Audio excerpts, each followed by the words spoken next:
Welcome to another Two Wings podcast. I'm Kandi Spangler, and today I'm with my boss and our CEO at jetAVIVA, Emily Deaton. Welcome.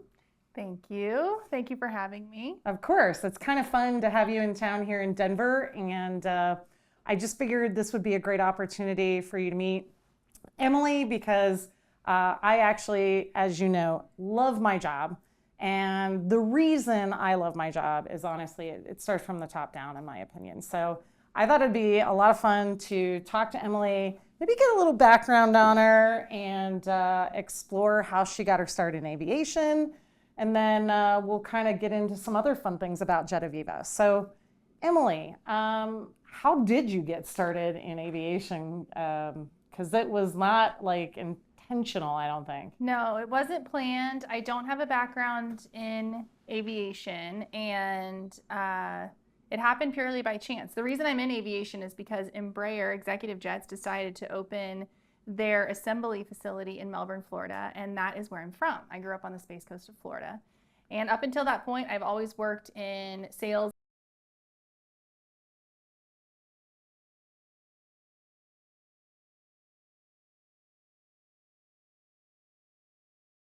industry. And so I had the opportunity to apply for a job at Embraer. Got very lucky that at my first interview was their ribbon cutting ceremony for the delivery center. And so I show up and it's this gorgeous building and there's jets and there's, you know, lights and media and a huge crowd of people. And I am immediately enamored with and taken with this entire experience, right? I'm like, this is really cool. So what year was that? So that was at the very end of 2011. Okay. And so, you know, here I am not having any background whatsoever, but all of a sudden I've become quite the fan, right? Now I go from like, this is just another job interview to like, I really want to get this job. And so I then became very quickly a student of business aviation. So I started really digging into researching the industry and learning the industry just to enable me to get the job, which was huge. And then ever since I've been fortunate enough to be here, I still feel like a student because I'm learning every day because I'm surrounded by people that have spent their careers and, you know, been educated in this space. And so it's been a lot of fun. I think the second that we think that we know everything, that's when you're in trouble, right? Oh yeah, no. And I don't think I'm ever going to run into that. But I think especially too, and I'm sure we'll touch on this, I mean, I'm surrounded by so many aviators and pilots and there's so much technical knowledge and industry expertise that it's easy to feel just overwhelmed. But at the same time, I love being surrounded by people that are really passionate about what they do. And I would say without a doubt, the people that I've worked with in this industry are incredibly passionate. Sure. Yeah, absolutely. I'm no exception to that, nor anybody in our company, quite frankly. So tell me a little bit about how you came to be at jetAVIVA, because I was pretty new at the company, well, probably 2 years with jetAVIVA at that point. And you started on January 1st, Yes. 2019, I think you said? Yes, and we actually did have a meeting on New Year's Day, which in hindsight, like why, I don't, that was a strange decision, but we did. So I've been here for, 5 years now. Okay. How did I come to jetAVIVA? I think it had a lot to do with where jetAVIVA was in their sort of evolution. And also what I specifically bring as a primary skill set. And I think that those two things aligned really nicely. And so some of that is just luck, right? That's fortunate timing for me. But my background at Embraer was in sales operations, business development, CRM, and customer experience. And all of my experiences were very operational in nature in coming into relatively undefined segments of the business because Embraer throughout that time was growing, right? Yeah. They've just established their presence in North America. Their executive jets division is rapidly ramping up. The Phenoms are really thriving. The legacy 450 and 500 are being entered into service. And so they're scaling quickly. And so I keep finding myself in these instances of taking something that was largely undefined and creating processes, staffing teams, building upon efficiency, then reviewing and repeating those processes like over the course of time. And so I'd done that in different segments, in sales, in CRM, and then in customer experience, all of which, relatively new. Throughout the course of that, I had the opportunity to work with a gentleman on the sales team who went to work for jetAVIVA. And so now he finds himself at jetAVIVA, and they're also going through this process of growing and scaling and professionalizing and wanting to add more robustness to the way that they manage the sales process. And he said, thankfully, I think I know someone that would be able to help us with this. And so this was the first time in jetAVIVA's history that they were looking to have a non-selling sales leader. Traditionally in our space, as you well know, we're smaller firms. Anybody that's an executive is probably also selling airplanes, right? Bringing revenue into the business. And so this was a bit of a leap of faith as far as jetAVIVA's growth and evolution was concerned, to say like, hey, we're just going to invest, frankly, on the bottom line in order to improve the organization overall and increase sales long term. And so I got tapped to be considered for that position, and found myself joining as VP of sales and then evolving the role into CEO, where I am now. That's pretty amazing that you came in there having the processes in the background, that being your experience, and then applying it, and then quickly growing in the company.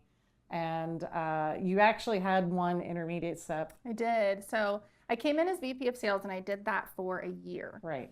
And then right before COVID, so in March, like the first week of March in 2020, I got asked to move into the COO role. And I think the reason for that is because, again, almost in the way that my experience up until a point was industry neutral. When you look at analyzing departments for efficiency and improvement, that is a universal skill set, right? Like I can apply that methodology in sales and those leadership principles with the sales team.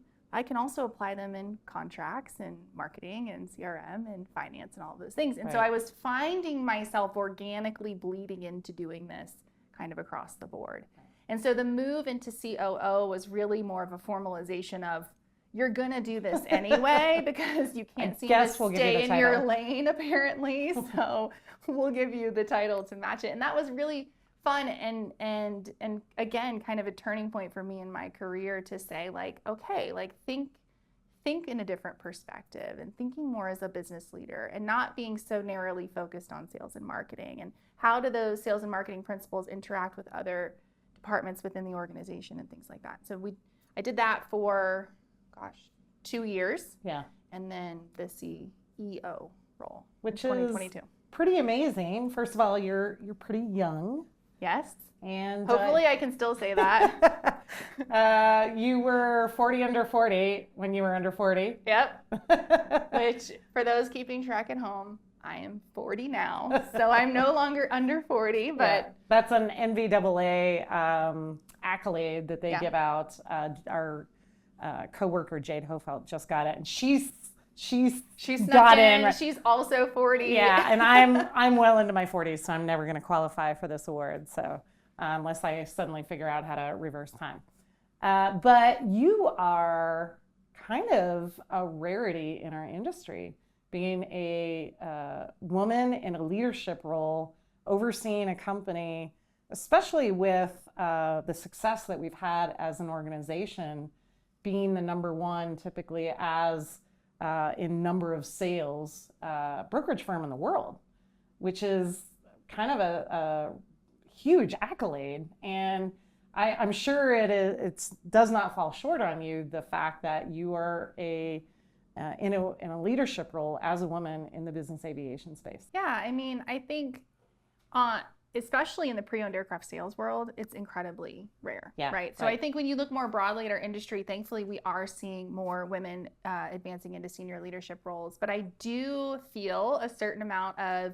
scrutiny, I guess you would say, or increased pressure and attention around not only being a woman, but also my age and also my background, which are non-standard in the position, right? And so I think I hold myself to an incredibly high standard. But I want to say, so much of what I've been able to do is because of people that have enabled me to be in this position, right? And that needs to be recognized. And I think that needs to be in the forefront of people's minds for developing future leaders, is looking for someone's capacity for leadership and their potential and their ability, and not looking at, well, she can't possibly do that because she hasn't sold airplanes before, she's not old enough to do it.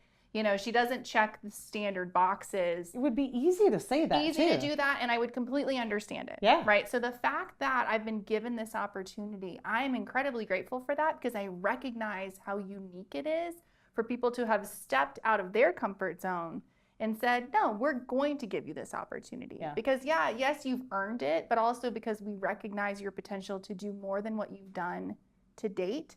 And we believe that you can take these future steps. And so I'm super grateful for all of the leadership I've had in this industry. Yeah.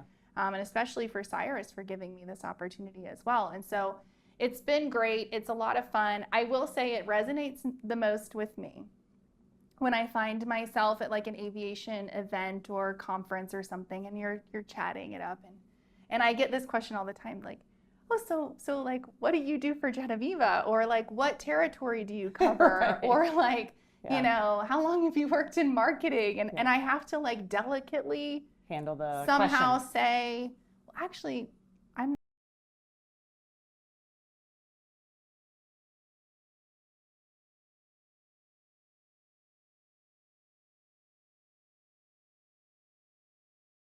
when a young woman can stand there and say, I'm the CEO, and like nobody bats an eye, right? I don't think we're there yet. I think we're making great strides, but it certainly is a dream of mine. It's interesting because I've always, you know, in motorcycling, and certainly as a pilot, it's a little better as a pilot nowadays, and I've been flying for a long time. But when the assumption is not made that you're not a pilot or that you ride motorcycles, and like there's some conceived notions, I think. Even I am like, you know, not a victim. Even I make the mistake of making assumptions sometimes. Of course, right? Everybody does, yeah. But I think it's something that we should all strive to do, is like not go into looking at somebody and going, clearly they don't do this or clearly they don't do that. Even if it's an internal dialogue, I would like to see the day where, like you said, a CEO, oh, great. You know, where do you live? Like, how long have you been in the role? And, you know, whatever. The other thing I wanted to mention too, because I've known Cyrus now for a long time, but I started working at jetAVIVA in 2017. And I've always been such a huge fan of his. He's such a visionary. Like he's bigger than life, right? And it's so rare that we get to actually spend time with him anymore, which kind of bums me out. Cyrus, if you're watching this, please spend more time with me. But I love his attitude and vision, because he's never been one to go with the norm. And I love the fact that he went out of the norm with our industry. Like you said, if you've got experience, if you've got great hair, certainly if you're, you know, a guy that's been working in this industry for a long time, that would have been the easy choice, right?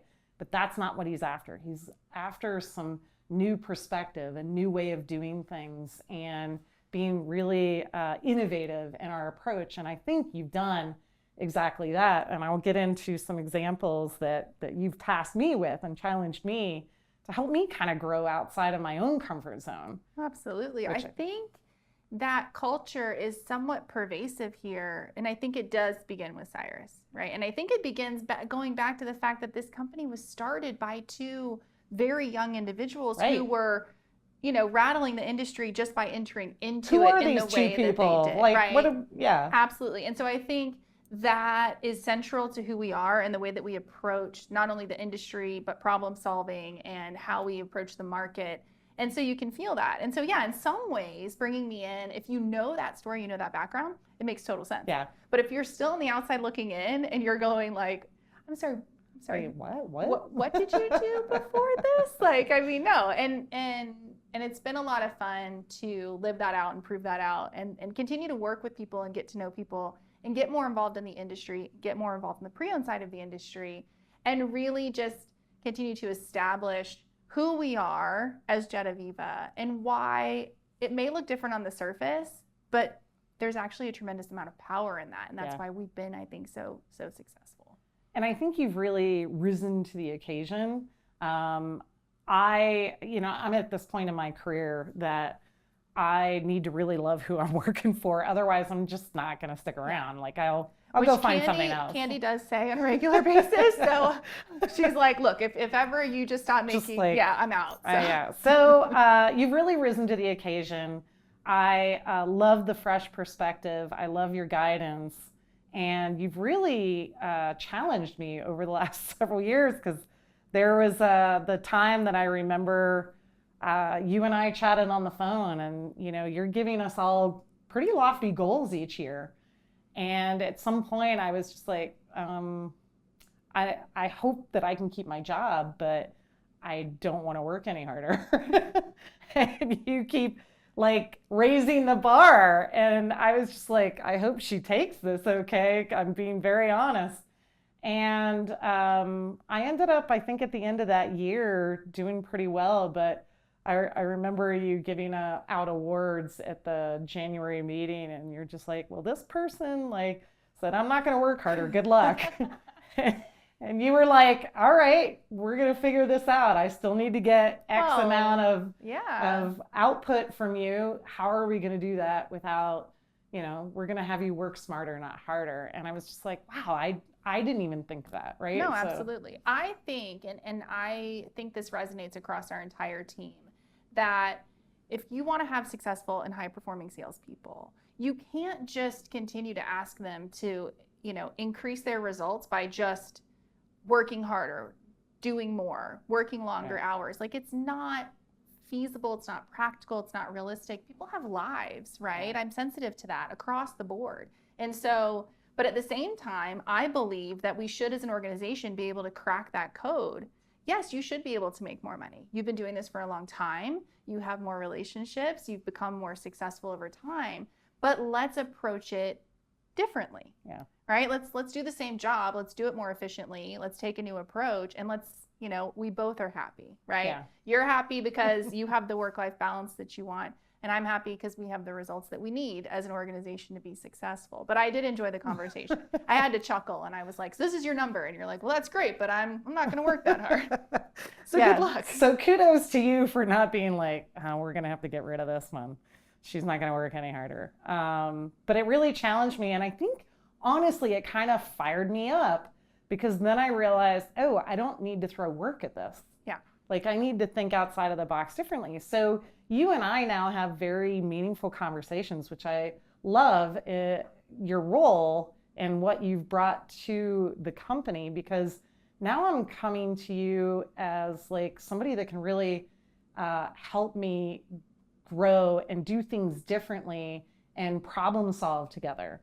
And you tell me where I really, shine, and where I, this is probably what you should delegate, Yeah, which is an essential part for anyone, right? I mean, I think what you want to do with your team is you want to bring the very best of them out, and then you want to support them in the areas where they're not the best, because everybody has strengths and weaknesses. Sure. That's normal.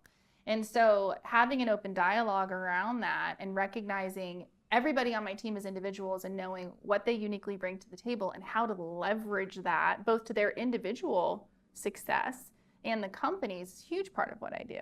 But we touched on it earlier. I think one of the reasons that enables me to do that is I'm not really beholden to the way that it was always done, because I don't have that context. Yeah. Right? So for me, I tend to approach it with a more of a comfort zone for out of the box thinking, than that being something that's challenging. However, we have so much experience on the team that I can also use the team to complement my lack of historical context in situations where, like, well, we tried that before and it didn't go well, and here's why. And you need that to inform your decision making. Sure. But then to be able to say, like, okay, just because it didn't work before doesn't mean we can't do it, but we don't want to do it the same way again. Right. So let's figure out how we do that differently. And so I think we have the right kind of balance of personality on the team to enable those conversations. But and you've got you do have experience in managing a lot of different personalities, because you have a brood of children at home. So. I do, and I will say, and I've told this story before, but it's worth mentioning here.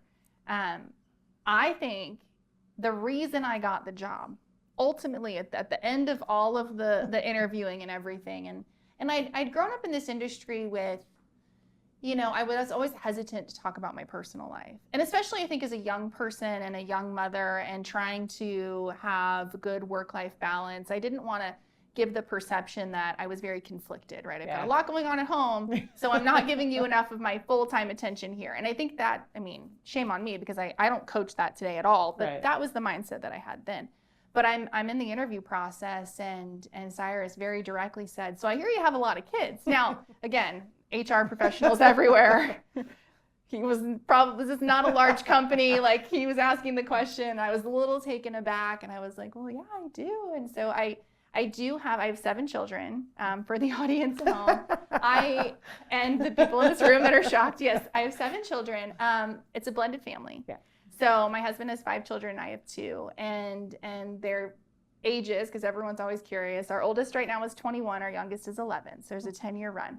6 girls, 1 boy. It's a lot of. No wonder you're so good handling a sales team. Yes, and so that was Cyrus's immediate reaction. And you have all these interviews and you have all these conversations about your experience and your ability and all these things that you've done. And all I really had to say was, I have 7 children. I can manage a blended family dynamic with 7 kids, the large majority that are teenagers. And he was like, you've got the job. And I was like, we should have done this earlier, Should have been a first It's pretty question. wild, right? But I will say it absolutely helps. Yeah. Like, one, I don't take anything too seriously or personally. Anyone with teenagers know. Yeah, if you took that personally with 7, no, I just don't. You wouldn't wake up in the morning. No, nobody would like anybody, right? I'd be very depressed. And so I don't take anything too personally, which is good because I want people to bring me their frustrations. I want the venting session. It's okay. Yeah. I don't mind if you complain a little bit. I've totally complained to you. Totally fine with that. Get it out there, right?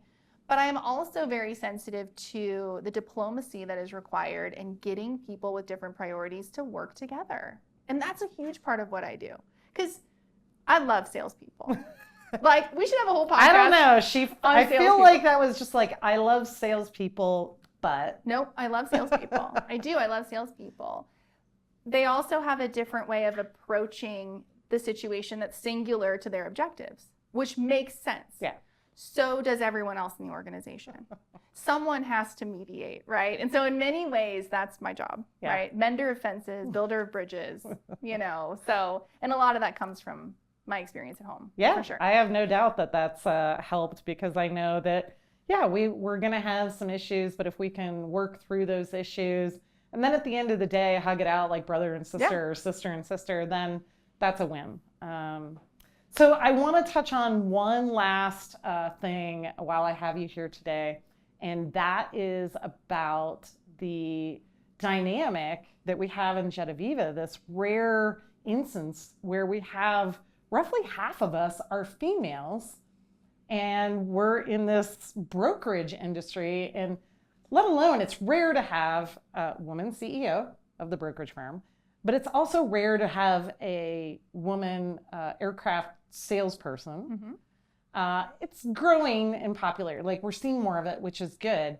But that half of our employees are women is amazing to me. So I wanted to touch on this, and you and I talked about it a little bit before, but is it intentional? Was it organic? How did this come about, do you think?